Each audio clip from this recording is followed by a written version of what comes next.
लग्नासाठी धर्मपरिवर्तनाच्या अटीवरून तरुणाची आत्महत्या. सांगलीतील घटना. पोलीस प्रकरण दडपत असल्याचा नातेवाईकांचा आरोप. तरुणीने लग्नास नकार दिल्याने नैराश्यातून खन भागातील राहणाऱ्या एका 19 वर्षीय तरुणाने गळफास घेऊन आत्महत्या केली. दुर्वांक प्रमोद शेवाळी असे मृताचे नाव आहे.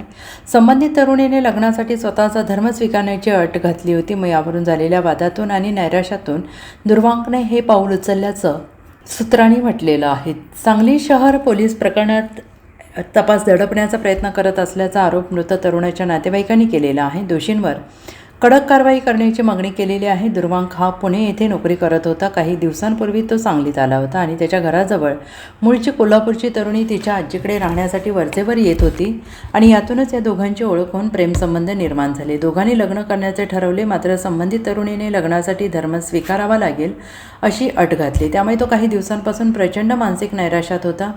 गुरुवारी दुपारी याच कारणावरून तो फोनवर बोलत असताना त्याने घरात गळफास लावून घेतला. नातेवाईकांनी दुर्वांकच्या आईचा मोबाईल तपासला असता त्यामध्ये दुर्वांक आणि संबंधित तरुणीमधील धर्मपरिवर्तनाच्या अटीसंदर्भातील सर्व संभाषण चॅटिंग आढळून आले. नातेवाईकांनी ते पोलिसांना दाखवणे. पोलिसांनी कोणतीही ठोस कारवाई किंवा तपास सुरू केलेला नाही असा आरोप नातेवाईकांनी केलेला आहे आणि या प्रकरणाची सखोल चौकशी करून दुर्वांकला आत्महत्येस प्रवृत्त करणाऱ्या दोषींवर कडक कायदेशीर कारवाई करावी अशी मागणी केली आहे.